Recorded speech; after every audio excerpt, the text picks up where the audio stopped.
remember us expecting to win the summer split back then with Alliance in 2014. I did expect us to go to Worlds, of course, because we were the best team in Europe. Our team was always confident in being able to go up against the Korean teams. It's probably the game I remember most. It's the most important game, I think. It's going to be fun for Shook gets the spike down. They turn it off towards them. They take down Naji and White Shield. And that's what the perfect game looks like for the beginning. They rolled straight on through from that early advantage. Like, we didn't think they were that much better or better at all. We were always confident going into the match, and we can get early leads against them, and we kind of just did our thing and lost one game against every other team, as per usual. And we managed to go out in group stage due to an upset by Kaboom. Decimated by Kaboom Esports. I'm still not quite sure why Elements failed as a team. We got Reckless, who was an upgrade over Tabs, I think. We just didn't mesh well. We got problems into the team outside of the game, inside of the game. Scrims we were still winning most of our scrims, but we just couldn't translate it into stage. We somehow just ended up failing. You go from first to being bottom tier, so it's not good it's a not good feeling. I think our players also individually were not that top of the table anymore. A lot of new talent came into the scene, and I rather win than lose. The game is very team-orientated. Right now, teams don't make that many mistakes. I just ended up wanting to play again, so I just ended up joining Copenhagen Wolves. Tried to keep them in the LCS, but sadly we got auto-relegated. But it ended me up being asked for Team Vitality, and it's working out great so far. I also want to win LCS. I've done it once before, and I know I can do it again. People respect me as a player as well. That obviously helps my confidence. I don't really care if people think I'm inconsistent or whatnot. I couldn't care less, because my team knows what I do and I know what I do. As long as we win games, I don't really mind what the general opinion is. If I do something, I want to be the best at it. So I want to win. I just want to finish my career with a win, and that's what I'm striving for. Strong words there from Shook, wants to finish with the wins. Welcome back, everybody. I'm Quick Shots. I'm joining Crepo here on the caster desk for the matchup between ROCCAT and Vitality. Crepo, we'll talk about this matchup in a second. Let's quickly look at the rosters. On the blue side, it is a Team ROCCAT with Freddy in the top lane, Airwax in the jungle, Betsy in the mid, Tabs and Noxiac, the AD carry and support their coach Grabs. And this is a team that's going to be hoping the upset juice has not all been drunk as they're facing off against Vitality. Yeah, they'll have to look in the fridge for some more of that juice. Obviously on the red side, we'll have Team Vitality. Top lane, Cabochard. I wonder what shoes he's wearing today. Maybe glitter on it. Jungle is Shook, mid lane, Nuketook, Hjarnan as AD carry support Kasing, and as always, just a Sean's composition. He was really happy that his Zillion Bard was played over in the LCK, I believe. Yeah. So he wants to leave a mark. Maybe that'll get to his head.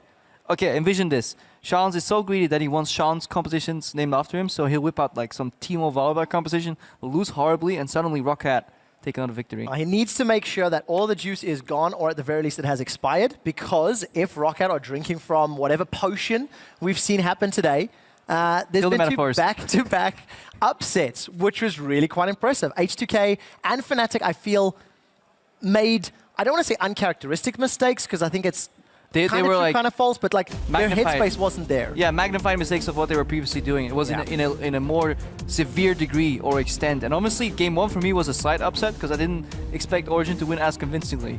I expected Giants to lose, but not in such a dramatic fashion. Yeah, dramatic fashion. Origin looked phenomenal against Giants. Make of that what you will, but we're now into game 4. The possibilities for tiebreakers are getting very interesting, especially when you consider Vitality now have a shot at the top 2.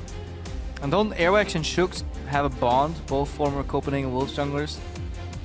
So maybe that is playing into this negative aura that we have here. We will find out. I doubt it though, because I think the team that is least likely to be upset is Vitality, because they have generally just a safe and kind of collected approach. And yes, they lost to G2 with a drafting error and kind of in-game error with in terms of playstyle with that Nasus pick last week, but G2 is probably the only team that can really force an advantage that hard where it matters. I think if Vitality would have similar drafts here versus ROCCAT, they would actually make the Nasus work, for example. Alright, so let's see if they decide to opt into that strategy. Didn't work out last week for them. Fiora, Lulu, Kalista. The bans Fiora, a little bit of a surprise. but we know how much Cabo likes his carries. Corki, Rammus, Nidalee, the reply, and a very, very quick lock-in of the Gragas here for ROCCAT. Safe and secure. Continuous hits to the AD carry pool. Every single ban phase. Kalista is nearly banned every game. Corki is continuously taken off the board. Yes, he's mostly mid laner, but he was at least a flex pick. So when Lucian goes off the board, people have to be creative. Ezreal seems to be picked a lot, but that means that at least there's a chance to see more Jhin, and I enjoy that personally. I do like the early Gragas pickup. I think it's just a safe building block for compositions, and there's no really clear big first picks unless you really like Poppy that they lose out on. I want to see if anyone is brave enough to run the Azir. It has skyrocketed in popularity today on 6-5. 3 games played, all 3 of them are losses. It seems to be the trap card that has been pulled. Poppy's already locked in there for Cabo, as we can expect. It's weird that such a... I mean, it's a decent nerf to Nautilus, but that completely decides who is a tier 1 pick. Like these small changes. When Gragas got changed, when I read the patch note, I was like, okay, these are noticeable, but to swing a jungler from non-existence into tier 1 almost with Elite Band, it's such a big swing for such a small change in numbers. For Nautilus in the case, it's because his passive just gets used so often, or his Riptide gets used so often that small numbers add up to a larger amount overall. ROCCAT, see what they decide to run in. Just heard from our stats man that Azir is in fact 0-7, so not only just a trap card today. I got that from Reddit. And they beat our stats man to it. Oh, you see, he's much quicker. Reddit is he, singular, one person. Got a bit trapped there myself. And there's the Jhin you were looking forward to. I always look forward to some Jhin. Strong front line here for ROCCAT. Without Rammus. Without Rammus. Especially after casting with you 2 games to each other. Hey, listen, you're still going to get through 2, buddy. Make sure you survive. Nautilus is one of Freddy's top played, and it would work if you want to put your eggs in the Jhin damage boat. I've seen teams just with like a Jhin Lissandra combo win games. Actually happened earlier today in the LCK. Yeah. Albeit it took a very long time. I like the... I don't know where I saw it, but I saw Jhin poke comp today. Like, my memory is like fading me, but like, the main problem with Jhin very often that you have is, as long as it's not ran Jhin Woo, because I saw that in LCK, and it completely defies the purpose, because you don't need to protect the Jhin, because he'll stay out of the fight, because he's firing his ulti anyways. Right now, ROCCAT needs a little bit more damage though, so more sustained damage output, because Jhin alone can't carry fights. The reload, the auto attacks are too slow. Obviously, he will be out of the fight too, but he has a beefy front line to at least set up these W traps into, obviously, the ulti firing away. Let's see if we can find any of those routes. Thresh is locked in for Nuke Duck. That is just a graphical error in case anybody was wondering. ROCCAT looking to pull the trap card. Betsy's not played Azir this split yet. It would be the first time if it gets locked in. We're expecting a mid laner and a top laner for ROCCAT. Yeah, and this is... Hello, Crocodile. We're going back in time. This is Freddy back to his staple pick. Aggressive. Used to be really good at it. Obviously, now you have to run Teleport, unless he's going for the Ultra Cheese with Ignite. But it kind of plays into the point that I wanted to make. With this Sivir Thresh lane locked in, you almost guarantee that the enemy will have to lane swap on you. It's going to be really hard, I feel, for Alistar Jhin to do anything because they'll get repetitively pushed in over and over. That means the Renekton will be playing in a lane swap where kind of the utility of the champion early power spike goes down. So I wonder if ROCCAT's going to take that 2v2, because the only way to win that Alistar Jhin is to combo aggressively and get a Jhin snare off, or get a Q flash on the Alistar, because otherwise you will just get pushed in over and over and over again unless the jungler comes and ganks for you. Alright, unless the jungler comes to gank, Shook has had the ability to make that work. Has been very aggressive in the early game. I think it's somewhat fair of Airwax as well, albeit significantly less successful. But at least during the early stages of the split, he had some good performance. The last lock-in was LeBlanc for Nuke Duck. So heavy pick comp as far as the combos and skirmish comp on the side of Vitality. Again, not a teamfight Sivir comp, as we all know traditionally. This is again a double split push composition, or at least a 4-1 to say the least, oriented on making picks, catching people off guard. Indicative that ROCCAT's not looking for the lane swap is the summoner spell Ignite here on Noxiac. You would never pick Ignite against this team if you plan on going for a lane swap, so it does look like they want a 2v2, and it's... I look forward to seeing the 2v2 play out, because it can go both ways. It's not necessarily a hard win for anybody else, but it's just a push advantage for Yana and Kasing, and they really understand looming threat. Whenever you play against them, it's really hard to not make the gank super telegraphed, and then they just back off and you feel really dumb. I really like that phrase, the looming threat. And I want to see how well Hyonin actually makes that work for this particular matchup. Interestingly, with Renekton locked in, it's the first time for him this split. He's the So we're at 70th unique champion. Because you lied. I did.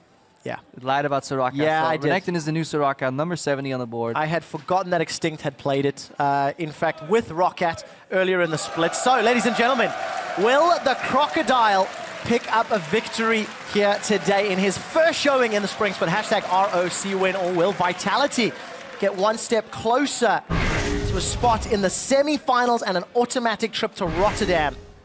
Hashtag VIT win. Head-to-head is 1-1. Should just become a caster.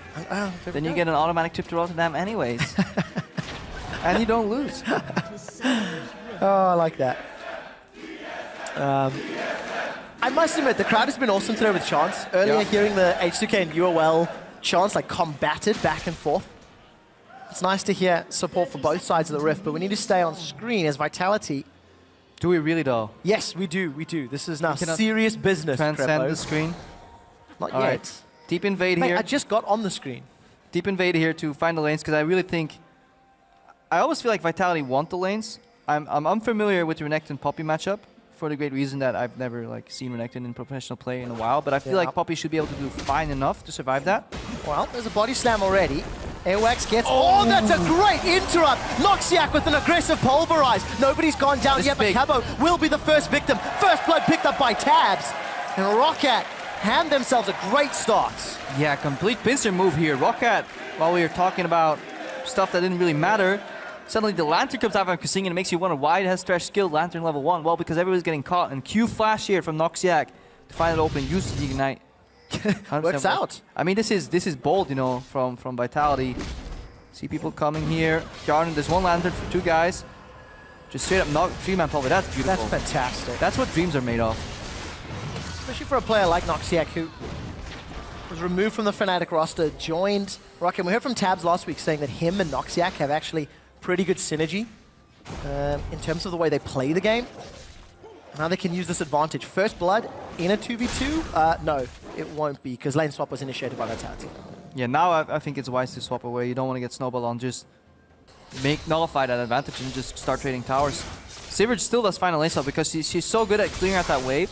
Obviously, we say this all the time, but we'll repeat it for somebody that hasn't heard it just yet. You want to be using spells on the creeps and hitting a tower, and for Sivert, that's absolutely beautiful here. You avoid this really aggressive early lane that now has an experience advantage on you too. So in this case, I think it's good for Vitality. Oh, good trade here from Nukeduck. Actually, exceptionally good trade from Nukeduck. Just weaving in between those Arise calls from Betsy. Freddy and Tabs, they're pushing down bottom. Tabs with that reload mechanic going to be a little slower to shut these towers down. Yeah, he's hitting the creeps over and over. So in the ideal scenario, just have somebody tanking the creeps while you wait for cooldowns to come up again, while you keep hitting the tower. Heal obviously helps a little bit keeping these creeps alive, but it doesn't really matter too much because you'll never make them live another shot. Yeah. We see there the Q, even though there's no minions nearby, from Noxiac just to prop his trample again. He really wants to get his trample off, and he doesn't want to hit this wave because this wave is the one they want to bounce. So that's why Noxiac used Pulverize on the floor, proc trample, does damage to towers, keep these minions as high HP as he can. Little nifty little trick, but it's nice to see. Clever play then from Noxiac, helping out the team. So towers have been traded 1-1. ROCCAT with the first blood gold advantage and a cull already secured. That's an interesting ward from ROCCAT deep in the lane. It just has become standard. This is phase 1 is take the tower, then phase 2 starts. You swap around, but obviously since you swap around, you want to see who's coming down lane. If it's a bot lane, you see Poppy pushing right now. She knows the AD carry is coming. It's not the top laners that wants to kind of surprise you by catching that freeze. So this is super standard. Mirror lanes here. The only deviation maybe if this Alistair goes for a cheesy play. You see Freddy again, you know, he will push in immediately the second he spots Sivert. The reason you want to do that when you spot him and not preemptively is because then you can get screwed over if suddenly, surprise, top laner shows up to catch that wave and you lose the early game. So mirror lane swap as expected. Alright, so Vitality then just playing marginally from behind. They've avoided that Tabs matchup thus far. As you can see, Hyonin, we've caught him on camera going down bottom. Noxiac will rejoin Tabs up top, and phase 3, is that what we're in now? Where we're going to push over the second tower? Top laner goes top again, and then we need to look at where does the Herald go? That is kind of the important part. This is where you see some deviations, like Shook. They're trading tempo for gank here in mid lane. Betsy is going to have a very nice slide out. That was pretty. And summon a spell blown for that one. Concrete Sands and the Shifting Sands used perfectly timed. Now ROCCAT's pinging tier 2, so they want to push on. What I like seeing here usually is actually just take tier 1, bounce it, and then go for Herald. And then go for a second tier 2 tower push that they have to mirror, but they'll be slower on. Perhaps they actually do it. They're communicating right now. Ooh, Nuketock not really going to get the better trade. Tower will get secured up top, and Nuketock actually loses most of his HP. You can see the passive on the minimap got procced as Yeah, well. I like it from ROCCAT. They pinged the tier 2, but they're like, hang on guys, why should we? We can just bounce away, get Renekton ahead. Right now Vitality's on the back foot. The Herald's being taken, so this could mean that ROCCAT will be way quicker with a way bigger wave. What they're going to do is this wave right here that you see, building up on the bottom lane, they'll bounce that and they go for tier 2 bot lane with the Herald buff. If they don't die, this is still Europe, so we're good. Okay, so theoretically they've gone to the play that you were hoping to see. Now we need to measure just how effectively they can pull it off. Yeah. Freddy's got his teleport available as well. Exactly, so he can stay in the top lane as long as he needs, while this wave amasses in the bottom lane, and then he can teleport down, at least force enemy TP2. In actual fact, Freddy's almost a full level ahead of Caboshot.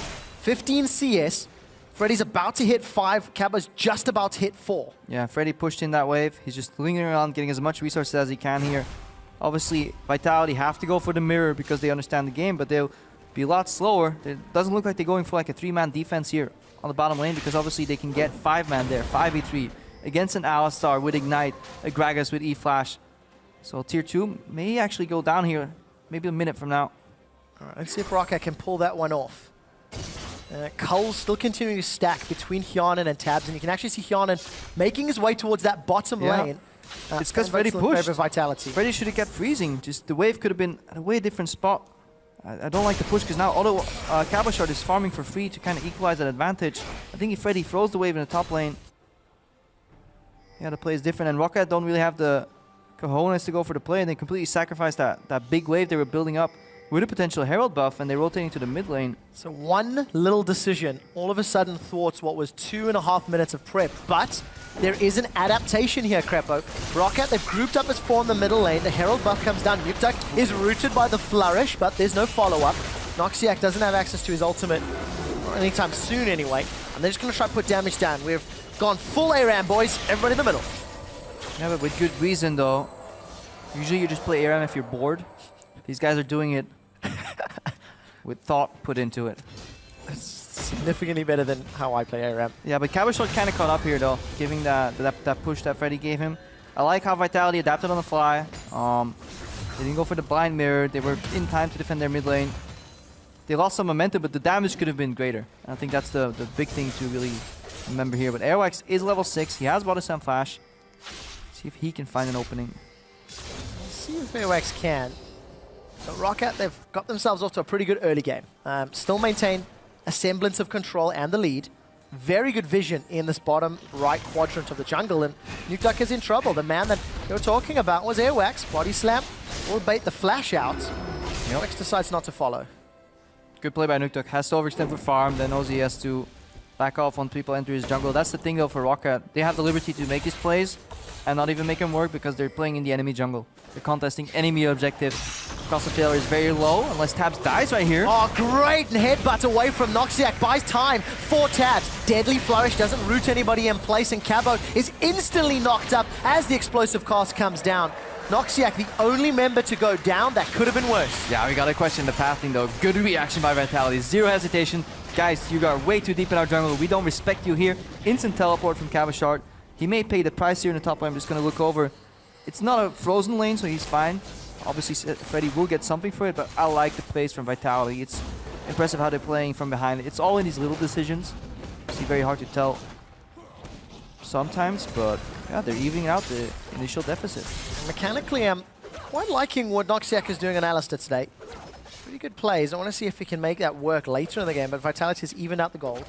In terms of CS, with Cabo picking up that kill, he's marginally ahead of his lane opponent with about 200 gold, so all of that like positive work you did to shut him down has now somewhat gone the other direction. Yeah, Even is also ahead for Poppy because she scales slightly better than Renekton. Renekton is very early game oriented top laner. used to be so strong because he ran Ignite, and he had one of the strongest level 1, 2, 3 trades in the game with that Ignite too. More importantly, he would challenge the wave, put it in front of your tower, park the bus there, wait for the jungle, and then dive you, and then you could watch yourself die and lose your minions because you obviously didn't have teleport. You would then lose the game straight up. That's why Renekton was so strong, but now he can't push that advantage because he doesn't have Ignite, and the enemy has teleport to just TP back to lane when low. And unfortunately, Freddy's going to get turned into a pair of shoes. Look at the minimap. There's so much support coming up for Cabo. Why a pair of shoes though? Maybe a purse. Purse would do as well. And Vitality will be able to go all the way to the bank, pick up some items. It's a party and it's Nukeduck. He'll grab himself that purse. Golf claps. Clap for that kill. I love golf claps. They are my favorite. The respect. Yes, you killed a guy who was way too deep. It was in World of Warcraft the first time I heard the term golf clap, and I tried to imagine like what does golf to do with clapping because our English was so bad. Just have no clue. Very interesting. I never knew that either. Yeah, it's a cool anecdote. I know I'll very put it in the memoirs. very good. I watched golf when I learned it, so. Oh, that's actually where it's from? Oh, no way! But actually, I had no.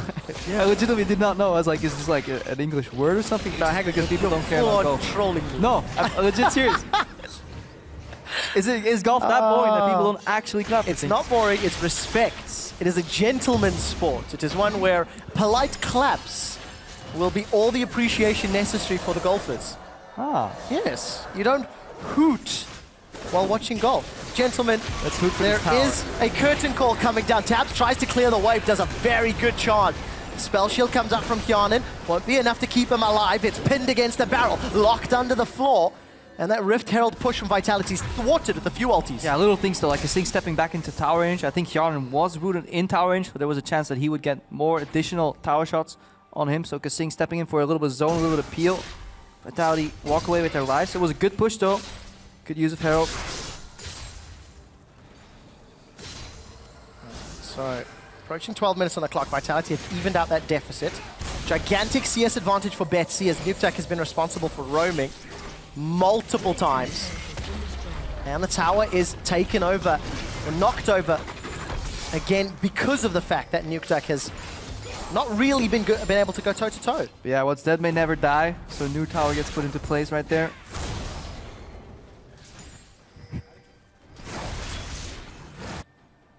So, Betsy now has got that Sun Disc, or the Undead Disc, I guess it would be on the skin. I like that tower. Yeah. The Fisher pointed out too, it's a fantastic skin. I don't play Azir, I'm not mechanically gifted enough to play that champion. I hide my weaknesses very well by playing Alistar. You mean support? Sorry. Support. Support and then Alistar. It's like double degrade. It's like I have 2 buttons, right? Also made it a lot easier for me to combo right now. Hang on. Combo onto tabs. Oh, don't do it, man. He's doing it's not worth. The cocoon finds tabs. So if you're an AD carry, what you need to do is you can never walk in there straight because people blame you for face checking. So what you do is you act as if you're downing. You know that you're going to that wave because who lets that farm, the juicy farm, walk anyways? But you act as if you care about the brush and then you die. Made a little oopsie, and the kill is secured by Cabo. 2-1-1. Boots of Swiftness, got that Sunfire Cape. He's becoming a real beefy poppy. I want to see exactly how Freddy's going to become involved in this game, because he's on a champion that's not going to have the same level of team fight. I don't think he's really going to be able to out-split push a Poppy. Yeah, he's not built for solo 1v1 kills, which he can't get. He doesn't win the split push in the Sunfire race because Poppy is stronger. On the side lanes, everybody's losing. Sivir has the wave clear in the mid lane, at least equals out. Now Azir is forced to go bottom lane versus LeBlanc, so that lane's kind of dead. Jhin is slower at clean wave, so Vitality now have the momentum on every action. They always act first, like they're playing chess and they're the white side. ROCCAT will have to react. Let's see how they do it. There's no queens on the map just yet to counter everything. Combo comes out, Sigil into the distortion. Nick with a good burst.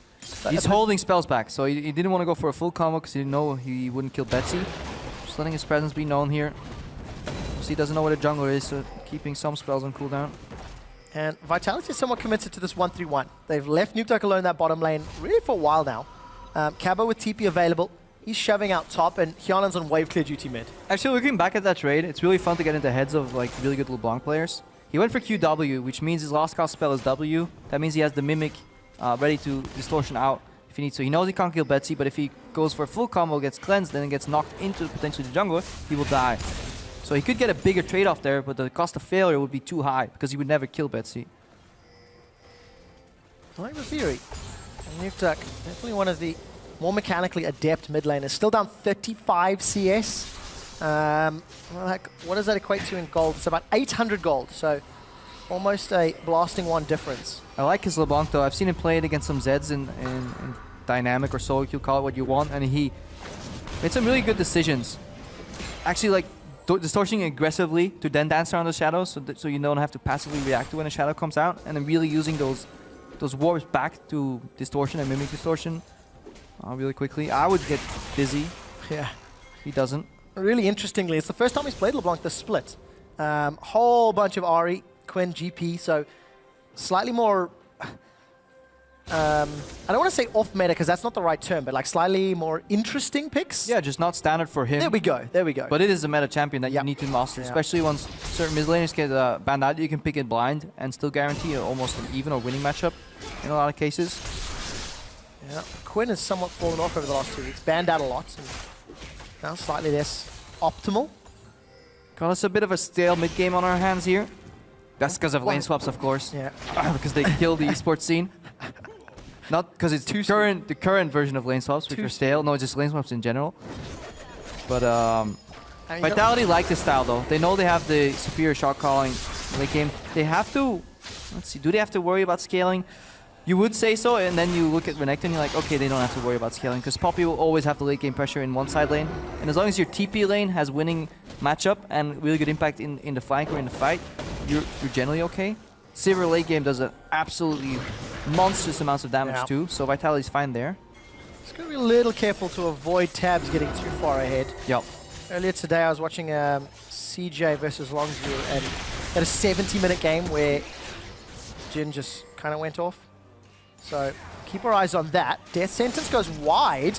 Noxac is played backwards. Look at the mini-map. Has cabo shots coming. He's flashed for this one. Airwax and Noxac on the front line. Freddy's TPing in. The hammer drops, and that boots away. Freddy's instantly killed. He simply had 0 impact and Vitality, 1-0. Yeah, ROCCAT looks like they buy into the play just because it's happening. It's like, okay, we're fighting, I guess we are. And Alistair goes forward, misses Pulverize, nothing happens. Cabo shot came first. Freddy just TPs in and gets melted here. As a hybrid tank with good base damages, getting popped like that is a really worrying trend overall for ROCCAT. Yeah. I was going to have to see how Freddy comes back into this, if we can find a flank. Rift Herald will be secured 17.5 minutes in. There's a little bit of threat, actually, because ROCCAT, they fancy a fight. Emperor's Divide is available for Betsy. Death Sentence finds Airwax, and Noxac is knocked the Nukeduck up. But it just means Airwax goes down. ROCCAT are throwing themselves to the slaughter. Kionan takes out the Rift Herald, and another kill donated to Vitality. Did I miss the memo? Since when do we care so much about Rift Herald? If it's Baron, maybe, but ROCCAT placing very high value on that objective, trying to go for the contest, but 4v5. When these pick champions have the reload on all their spells, yes, they may not have some flashes or ultimates available, but LeBlanc obviously doesn't really care. Sivir doesn't need the ultimate for combat stats. 4v5, really bold move to take that fight, and ROCCAT paid the price. Yeah, they certainly do. Look at all the summoners blown on the side of ROCCAT. Only Airwax has summoners available. 4 members have blown everything, whereas Vitality are looking a little healthier. So passive play expected from ROCCAT and Vitality. Pull themselves further ahead. Play the map game. And Betsy will be pulled into the side lane too. That's the problem. He used to be the cornerstone, push ahead, win his matchup. But he needs to deal with this LeBlanc in the side lane, and we see why a lot of these teams are picking Sivir, because she's so comfortable in the mid game, in the mid lane with this 1-3-1, and she can run over with her ulti quickly to the side lanes if something happens, or go for some deep vision. Obviously Sivir plays very poorly from behind, but Vitality as a team, they rarely trail. They're just so good at negating like small disadvantages and then even out the game. And it's so important for Vitality as well, because of the upset victories that have happened earlier today. They might be able to challenge for that second place seed. Currently in third, Vitality have got a 1-1 record with H2K. We'll see how the game continues to play out. ROCCAT are also potentially playing to guarantee 9th seed. If ROCCAT lose here, then tomorrow's matchup with Giants straight up determines who is 9th and who is 10th. So this is that long fight. Freddy actually looks like he ended up winning that trade with a full channel on the Dominus and the AoE. Cabo's in trouble now as Airwax has come to play. It should be eventually a kill here for Airwax. It continues to run down. Steadfast Presence will interrupt the body slam, dancing through the minions. Slice and Die should be available for Freddy, or he may have used it already. One more barrel comes out, and Freddy picks up the kill. It looked like he won the 1v1 though. Yeah, he definitely, he won the 1v1.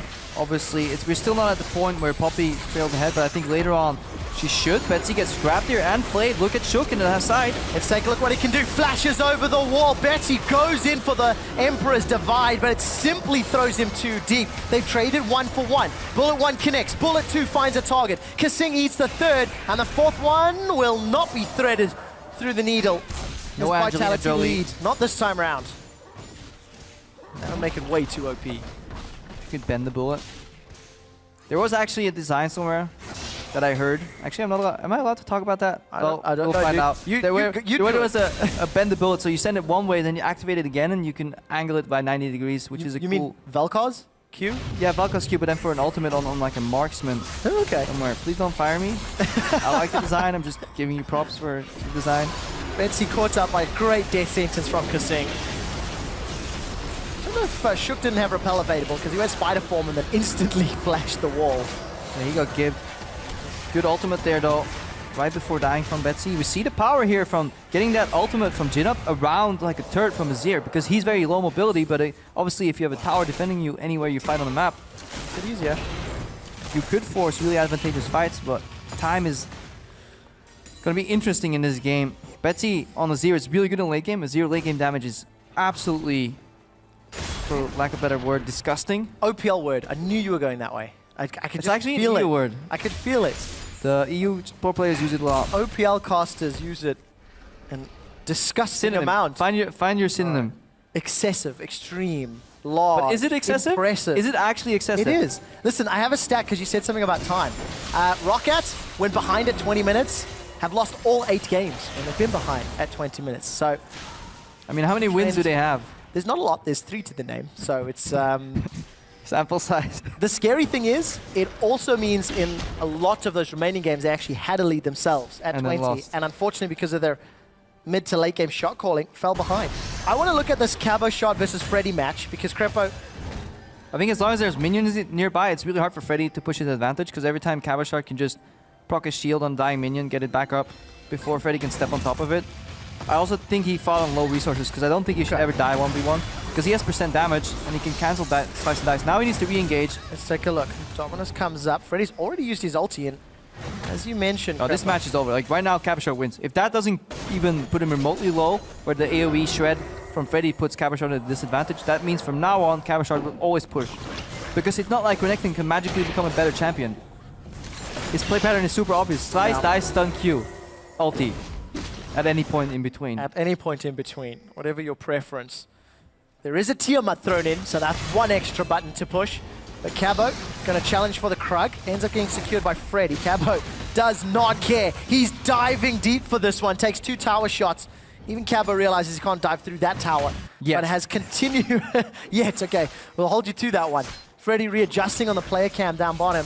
And Vitality, they've got pressure in 3 lanes simultaneously, knocking on 2 towers. And Kasing's even zoning Betsy away through the jungle. Yeah, they're slowly putting the foundations for a Baron play later on. Getting some deep vision. Then he has to base again because he runs out of wards. Then he has to get more wards. Secure the Baron area and eventually force ROCCAT to face check. Or simply do the Baron. It's a little early for that. ROCCAT can still use creative pathing or come in there with one of the 3 blue trinkets. Obviously mid tower needs to fall first. Noxec will have to ulti here. Oh, in so much trouble. Tabs is gone. Nukeduck just insta-gibbs him. 100-0, even without Ignite. That was a fantastic play. Yeah, he just gets gibbed. Like, they just use Noxec as a distraction cow. It's like, we're not actually going to kill this guy. Kasing going for the preemptive box. When you have faith as Thresh, what you do is you hook and you're like, okay, this guy, I'm going to box. He's going to get pulled into my box and then I can flay him. I'm slightly off on the angle there. He might not be sitting on the right number of pillows today. Threw off the angle a little bit on the skill shot. When your left butt cheek is slightly higher than your right one and your hook just tilts slightly to the right. Yep, he ended up doing very well on PTL's 1v1 me, bro. No idea how he knew some of the answers to those questions. 6.6 billion acres belongs to the Queen of England. Did you know that? Yeah. He did. I did. You did. Well, I'm sure you did. Noxiak again. The bait cow. Unbreakable will. Not even needed because he flashes away. Actually, it would have been needed, but nobody from Vitality chased. And Vitality have got a 2,500 gold lead. Set up some vision. Hang on, look at Cabo Shard. Oh! How low can he go? That would have been epic. That would have been so good if it picked up the kill, but unfortunately, Cabo's verdict is not dead. All right, the Sun Disc goes down, or the Undead Disc. I think I'm going to start trying to call it with this Grave Lord Azir skin. Okay, he was on 60 health. I just checked, so it wasn't as... It's not really that exciting. It was pretty cool, though. Cabo set up his own snipe. He used the blue trinket to locate the cow, and then he starts swinging his hammer. Hey, Cabo's already shown that he's a good marksman, finding all those shots. Cocoon finds Airwax. Not a lot of support, though, from the rest of Vitality. Teleport is available for both Cabo and Freddy. Yeah, this is what ROCCAT kind of want to do. Siege, poke with the soldiers, have enough backup that if Tabs or Betsy get hit, that immediately re-engage comes out from Airwax and Noxiak. And all they need to do is lock down one target. 10 Tabs can just unleash or just build up a crit on the minion waves. Get 3 hits down and use the 4th one to poke. Really destructive. Yeah. Just need to ward your flanks. That's really important. Get that 4th shot movement speed as well from Whisper and make it away. Spell Shield used relatively early there from Kjarnan, respecting the possibility of the Body Slam flash. And Cabo is continuing to pressure Freddy, pushed him all the way back to Tribush. The moment ROCCAT showed middle, Cabo played aggro. Nukeduck doesn't find anything with the ethereal chains, but the root, repelled away. Spider comes up, comes down. Shook is down. Easy kill by Tabs. Really strong in his 4-man squad here, though. They're pressed by time, because usually when you 4-1, you expect your 1 to be winning, but this matchup is already kind of outdated, outscaled, despite the early advantage. So they have forced to play here with the long-range W from Jhin. Completely unexpected. Obviously, Azir soldiers can protrude so far forward to really proc that mark, and then Jhin W will snare. That's why I like Jhin so much in poke compositions, because you have other people enabling you to actually snare your opponent. It puts so much zone, so much pressure on your opponent. You have to dodge so many skill shots if you're a Vitality member. We're 27 minutes in. Dragon number 2 and that damage over time has now been secured. There's not a lot of MR on Freddy, but Nukeduck doesn't fancy his chances just yet. And you know, considering sort of the level of control Vitality have, their gold lead is not that much. Well, they just exerted very well. They need to split him up, though. They need to get him back to the 1-3-1, so there's less protection here for either Tabs or Betsy. Shook tries to be creative by going to the center of the fight, but he just gets gibbed immediately. Just overextended a little bit. Pays the price, unfortunately, for Shook. 1, 2, and 5 on his Elise. The locket completed as we hear Tabs reloading with Jhin. Biggest thing for this is, though, that Cabo Shard, his jungle gravity stat is going down. Because if you want to trigger him, just talk to him how Shook always casts for him, and he will just be like, he'll be mad. It's like, I don't think you've watched the last 4 games. Because that's actually Shook has changed his behavioral pattern. Yeah. He used to play around top lane, let's not call it camping, but played a lot more around Kjarnan in the last few games overall, and right now obviously he's playing a lot around him because that's what Vitality is forced to do. Even when they 1-3-1, Shook will be in the mid lane. Let's take a look. Cabo once again picks out the fight. Actually, don't even think Cabo really cares too much about Freddy. Pushing the wave seems to be the order of the day. Ooh, this will be a Baron force from ROCCAT. They have to react to it. TP's available for Cabo. This is why Vitality's pathing over. They have a ward in it, so everybody's aware of what each other teams are doing. This is going to get real scary. Baron is being melted. Betsy with the Zeus destroying it. The Baron's going low. Betsy's forced away. Shook's coming in. The delivery from Cabo Shot. It's secured by ROCCAT. That's a Baron buff. But the first kill's from Kissing onto Airwax. The jungler's down. Cabo throws out the verdict and flashes to safety. Kjarnan keeps staying alive as Kissing's death sentence goes awry. Freddy's rooted in place by Nukeduck, but no kill will follow. A 1-for-0, but Baron to ROCCAT. Yeah, but I think Noxiak died with a pink ward in his inventory, and what that means is that he could have pink warded the pit, gotten that ward from Vitality, removed one of the flank opportunities from Cabo Shard, and then Noxiak could have played goalkeeper Alistar. The first target that comes in, you W, the second target you Q, and you just get a free Baron, and ROCCAT can disengage over the wall. I know it's a lot of ifs and buts and whys, but you really need to make sure that pit is clean of vision, because otherwise you give Cabo Shard a free point of entry, and instead of defending against one flank, you're now defending against 2, and it's a lot harder as Alistar, and that's why ROCCAT kind of lost some members on that Baron. Look at it again. Imagine if that ward's not there. Then the center of the Baron entrance is so easy for Noxiak to play around, and then Betsy can play in the back of the pit and get out whenever he wants. Unfortunately, it wasn't the case, Crepo, and as the fight proceeds through, ROCCAT get a lot of damage onto Hyonin and Cabo, but neither of them lose their lives. Yeah, and that's really important. Well, the side of ROCCAT, they remain with a lot of Baron buffs here, and now that 4-1 that we were talking about earlier, the 1 will win because of the Baron buff. Freddy, to my knowledge, did not die. Let's double check. No, he has the Baron buff. Airwax. It was just Airwax, and he doesn't care as long as one of his teammates has this. And this is a really big point of the game. Vitality trying to force ROCCAT's hand by rotating to the bot lane, but they leave Baron exposed, and we see the power of Azir, how quickly he can get that Baron down. There's one advantage for Vitality. Their wave clear from Hyon and Sivir will be relatively effective on the Ricochet and that Boomerang. So we're going to take a lot of time. The siege is on. The Baron power play stats are on your screen. 1 minute 24 remaining on the buffs. And ROCCAT have earned 1,900 gold, more than Vitality from the time they picked up that Baron. It's just basically the Baron gold for now, but they're looking for more. They're looking for CS, looking for towers. Freddy has actually joined the team as he doesn't have teleport. So it's not a 4-1 to really take advantage of that buff. I feel like Freddy adds less to the fight than Kabashar, so removing Kabashar from the fight will probably be the better solution here.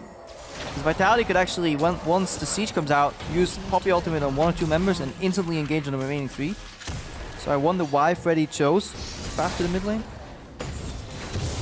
Just ends up meaning the game is somewhat stalled out. And at 32 minutes in, Still Ainsworth, man. Crepo, we talked so much about this upset juice. You did. No, you. It's karma. You For helped me, it's me out negative here. air. You helped me out here. I mean, ROCCAT are even with Vitality at 32 minutes. Unfortunately for ROCCAT, they do have a history of being a little out of position in the late game. But Vitality, they can't afford to make mistakes. They can't afford to let an Azir get to a tower at any stage, because he can destroy them. Yeah, and the way that ROCCAT wants to go about that is obviously now they have Zonias on Betsy in case he gets caught in these 4-man group ups. And Tabs now has, or is building towards the Maul, he has the Hexdrinker, so it's a lot harder for Nukeduck to instantly assassinate him, and then Tabs can just fall back to the outskirts of the fight, still pop his ulti, do maximum damage.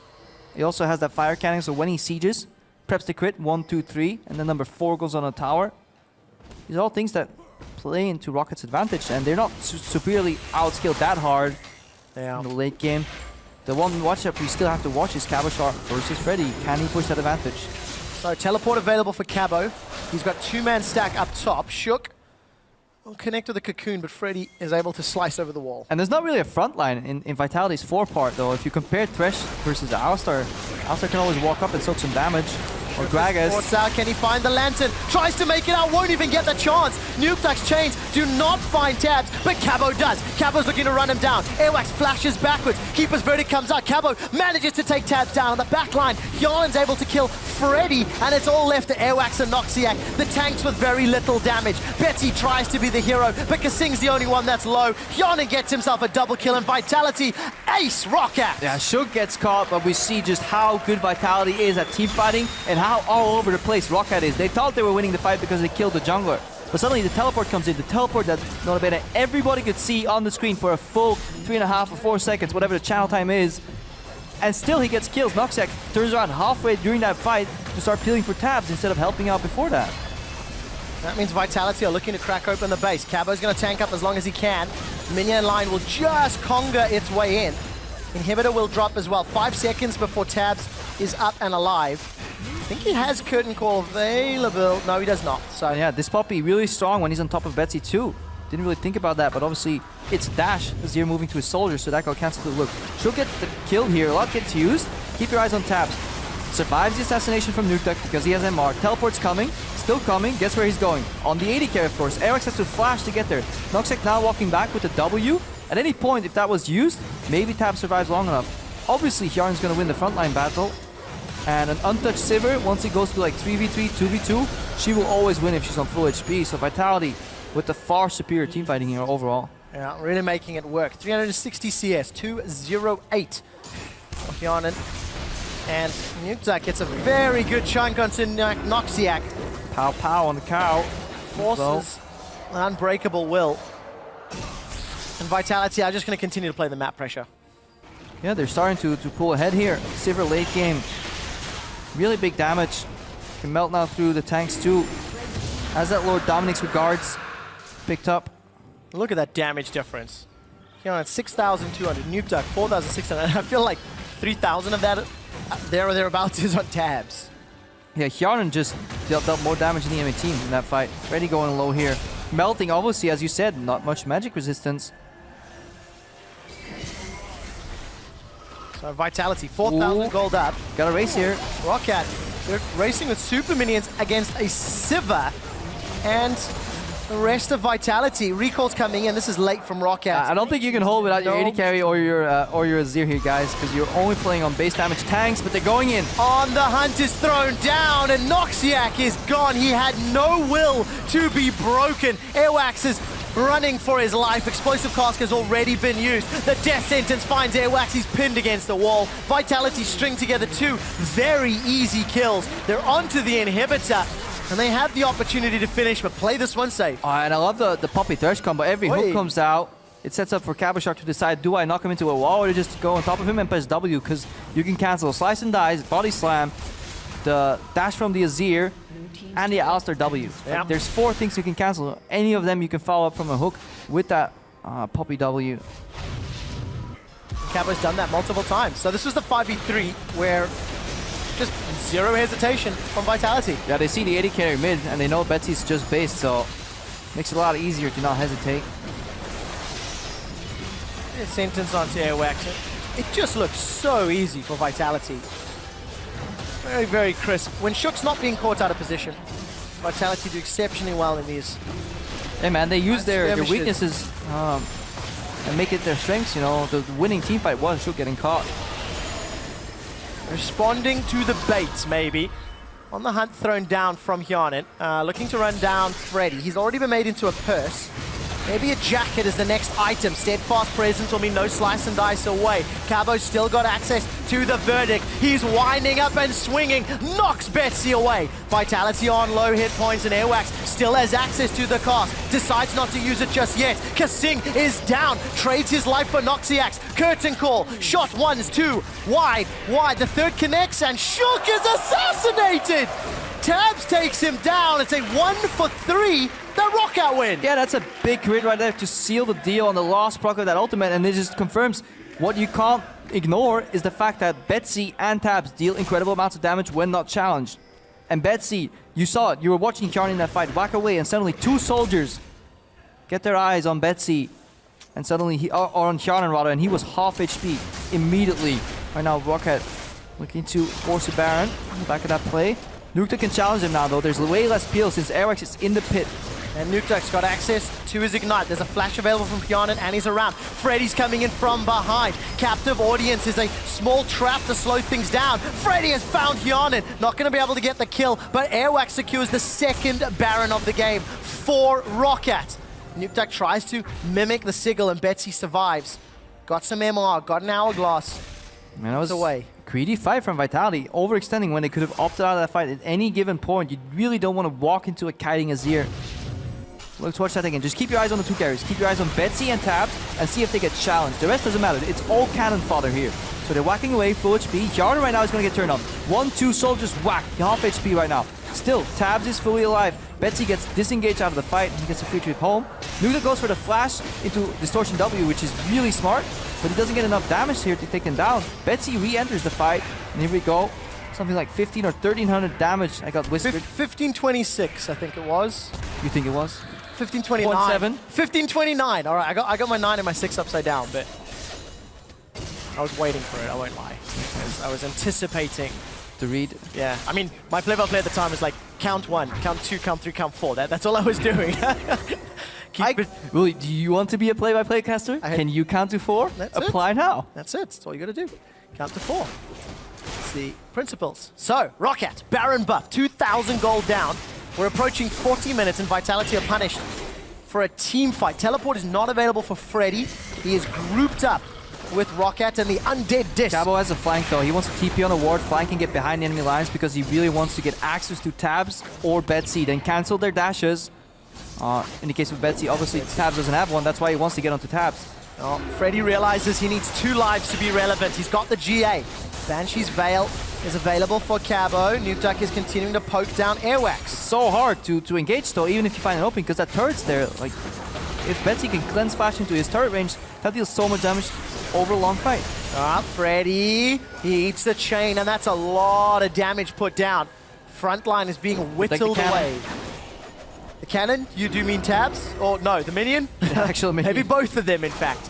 Second cannon has arrived. Is it grand? Barrel comes down. It will be grand if ROCCAT can knock over an inhibitor. There's still 50 seconds left on Baron. Airwax is the man that eats the chain, and Vitality are in trouble. Cabo's dashed forward. The lunge and the steadfast presence. Nukeduck gets chunked out. Big hit from that soldier. And Vitality now are the ones that have to defend. Yeah, and this is what we've seen traditionally in the past too. 2 carry comps can work if your front line can keep them alive. Here we go though. Oh, look at the sidelines! Airwax has caught Nukeduck, but it won't be enough for a kill. Super Minions, the Winions! Vitality's going for the base. They've lost Yonan and Kasing. Cabo's got a teleport. Does he TP into the Nexus? It has to be an option because ROCCAT are in a 5v3. I don't know who's going to finish it. Shook is trying to buy time here. Cabo, has he opted to defend? Look at the mini-map. There's pressure. Cabo's sticking in his base, Crepo. Oh my god, this looks so close here. Cabo could have went for the maybe TP bait to make them back off right now. Minions though. Oh, down. This can be the game here. Betsy does so much damage. He really does. 5 members of ROCCAT. They're onto a Nexus turret. Nukeduck is forced to retreat and to heal up. Cabo's trying to do the best he can, but he's got no keeper's verdict. Nexus turret number 2 is still alive. Minions are miles away. ROCCAT are tanking up the turret. Nukeduck is trying to get Airwax down. Will be unable to secure the kill. Freddy stays alive with Cold and Meek. Emperor's Divide pushes Vitality away. ROCCAT finally start losing members. Airwax knocks Yak fall quickly. The Nexus is going down! And for the second time this split, ROCCAT destroy Vitality!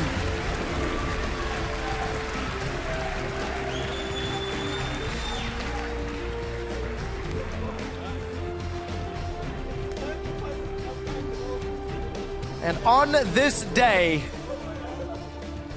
Europe went full EU. That's deep. Vitality, H2K, Fnatic, all fall in unexpected results. Yeah, and just shows you why people seem to value us here. 0-7 coming to this game. Guess what? Late game does a lot of damage. But Vitality really have to look at that game, and it's very easy for Shans to kind of identify the moments where it went wrong, because the losing plays, I feel, were all initiated by Vitality themselves. Props to ROCCAT for punishing, props to ROCCAT for hanging in there, even when Freddy was kind of fading away in that side lane, but he did some good things, especially that one time where he chunked out LeBlanc, because base damages, that's the way tanks operate. They operate by getting really beefy, but relying on their base damages. But when you play against the squishy and you get access to the squishy, you can still almost one-shot him, because they build 0 resistances overall. And when you step back from even just the mid to late game decisions, ROCCAT's lane swap was pretty good. They had a lot of those steps down. You were mentioning the Rift Herald play, and ROCCAT were like, oh yeah, this is an option we can do. Yeah, they may have failed the last little bits, but it's good to see them actually playing it out. Yeah, that's why I need to rewatch whether Freddy pushing that wave in the top lane in like phase 4 or 5, call it what you want, actually was the reason or the catalyst to the defense them working. ROCCAT did get a rotation mid to chunk the mid tower. Interesting food for thought. It's these little adaptations there. Like when you see lane swaps, it kind of goes standard for 2 or 3 minutes, and then you can actually see the beauty of the play come out. But overall, we have to give mad props here to ROCCAT. In the deciding fights, they kited so well. Used that, just Betsy, just so much damage with those soldiers. Like, move 1, 2, whack. Yarnan was half HP, and suddenly the fight was like, oh, we're losing. And they did lose. Vitality are upset by ROCCAT. We're going to head over to the analyst desk to break that one down. Expected. Just saying it right away. Predicted. Thank you, Trevor. And we're also still joined here by Forgiven to break that one down. ROCCAT, it's upset day here in EU. First off, the Renekton, guys. The pick that you guys loved. Let's take a look at the picks and bans, because obviously there was a lot of criticism, but also for Vitality's comp and what they wanted to do or wanted to achieve. I mean, if we start with the Renekton, I personally think it's a horrible pick, because I don't think he even destroys the likes of Poppy in lane anymore. And when you go even, Poppy will have more impact in late game team fights, the way I see it at least, compared to Renekton. You just lane swap on him, as we saw in the game. But the comp from Vitality here, what do you think about Sivir in this case, and like the setup they have with Sivir? I think Sivir in general is one of the best champions as in terms of AD carry in the game, but the thing is that nobody from Vitality comp would actually benefit from having this except Poppy. And there are two ways, in my opinion, that Vitality could do something, is if either Poppy started the fight with Sivir ultimate, which is lackluster in my opinion, or if LeBlanc finds a flank on Jhin or Azir, which is almost not likely to happen. So I think Vitality were kind of limited by their own picks, in my opinion. Yeah, that's what we saw in the game as well. The engages were the sort of Elise trying to flank as well. We want to take a look at two team fights in this one. First one where it does go well for Vitality. We're going to get that up on your screen because of the zoning of Cabochard in the end. Show? Yeah, I mean, it's a tough start again for Vitality because, as we just talked about, the way to engage fights is either by having Poppy fly in with Sivir ulti, but she's obviously sitting in side lane and wants to TP in, or then like a random cocoon from Elise. So the comp is really bad at team fighting or starting fights.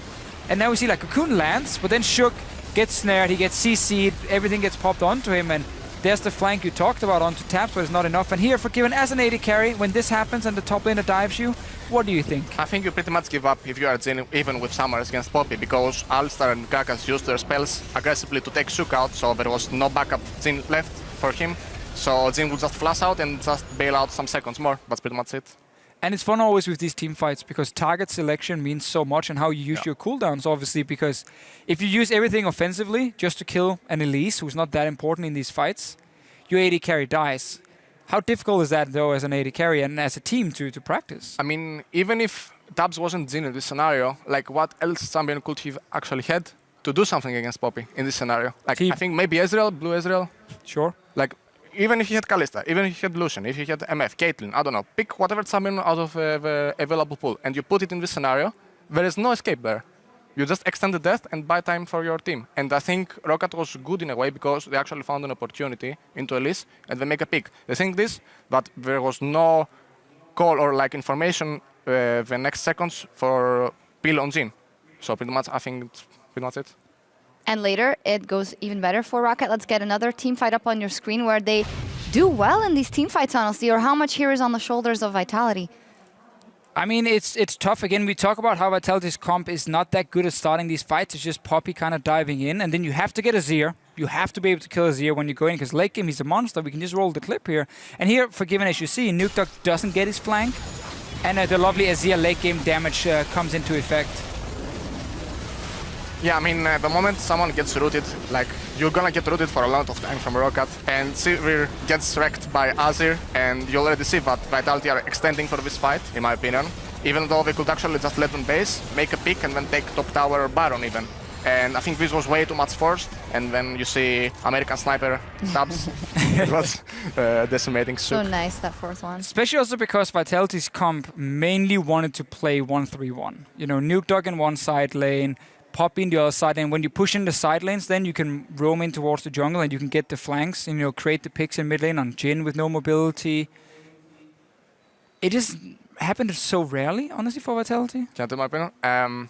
I think ROCCAT in this game had incredible big ban phase. They, in my opinion, they had like Alistar, Azir, Jhin is okay, I guess, like Renekton is fine. I mean, it's Freddy pick, it's a pattern. Sure. Players always will have. And Gragas too. So, and if you put what they had in comparison to the other team, like they had Elise, which can only cocoon in a fight, team fight. Like, sure, it's great early game, but what then?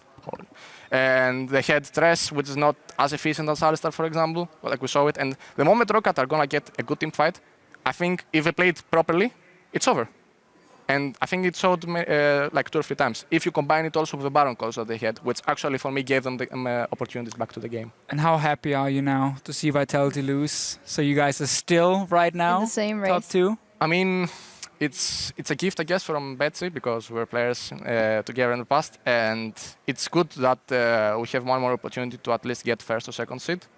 But I always wanted to think like it's our spot to lose, and today like we didn't have good performance in a very important game, and that becomes, in my opinion, a pattern for us, like all the way back from IM Cologne against Ever, and to the games we lost today. something happens, like we just go down in a specific amount of time, and I think if we don't fix it, then I don't know how we're gonna do in playoffs, in my opinion. But thank you, ROCCAT, for giving us opportunity for the first, second seed. There we go in that one. And this also means that if G2 win this next game versus Splice, that they lock in the buy spot. They have one of those 1 or 2 spots in that one. So the odds in their favor, at least. Sure. We're going to take a break, though. There's one more match to play out today between Splice and G2 Esports as both teams try to defend their spot in the standings. Don't touch that dial. Week 9 of the Spring Split continues right after this.